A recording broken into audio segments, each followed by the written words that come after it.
আব্বা যখন মারা গেছে তখন তো এরকম মানে স্মার্টফোন ছিল না। আপনারা শুধু সবাই মনে করেন যে আমাদের জীবনটা কত সুখের, কত শান্তির।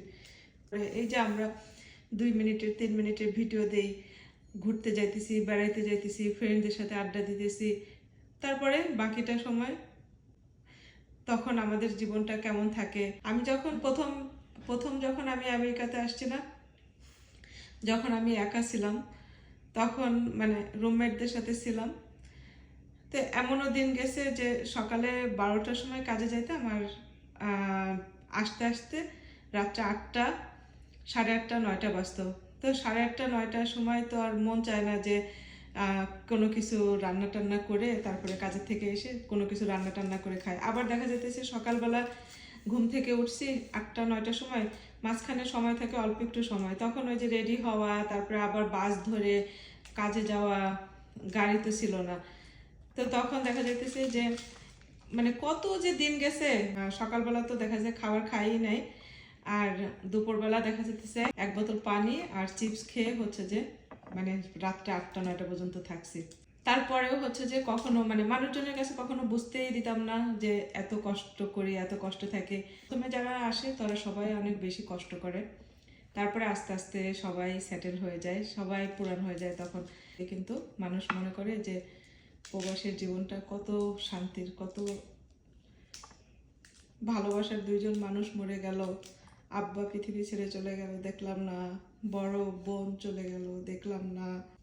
ফোনেই শুধু তাদেরকে দেখলাম, তাদের মরা মুখটা। অ্যাটলিস্ট আব্বা যখন মারা গেছে তখন তো এরকম মানে স্মার্টফোন ছিল না, তখন তো আব্বাকে তো দেখতেই পারি নাই।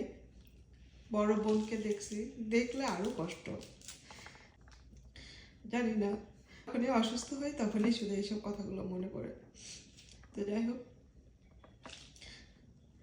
কত কিছুই তো আপনাদের সাথে শেয়ার করি। আপনারা শুধু সবাই মনে করেন যে আমাদের জীবনটা কত সুখের, কত শান্তির, সেই জন্য শেয়ার করলাম। আমার মনে হয় কম বেশি আমরা যারা বিদেশে থাকি, দেশ ছেড়ে বাহিরের দেশে থাকি, সবাই নিজের ফ্যামিলির মানুষজনগুলোকে অসুস্থতার সময় অনেক বেশি মিস করি। যাই হোক, কসকো থেকে হাজব্যান্ড এই ডালিমগুলো নিয়ে আসছে, এত সুন্দর ডালিমগুলা।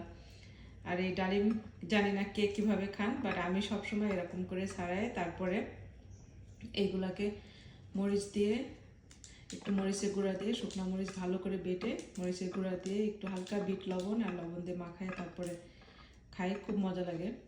যদি কারো মুখে রুচি না থাকে এটা ট্রাই করতে পারেন, আমার মনে হয় কম বেশি সবারই ভালো লাগবে। তো যাই হোক, এই অসুস্থতার সময়ে নিজের পরিবার যে কতটা ইম্পর্টেন্ট সেটা সবাই আমরা বুঝতে পারি। সবাই ভালো থাকবেন, দোয়া করবেন আমরা যেন সবসময় ভালো থাকি, সুস্থ থাকি। দুঃখ কষ্ট তো সবারই থাকবে, সবারই আফসোস থাকবে, কারো জীবন পারফেক্ট হয় না। তো আল্লাহ হাফেজ, সবাই ভালো থাকবে।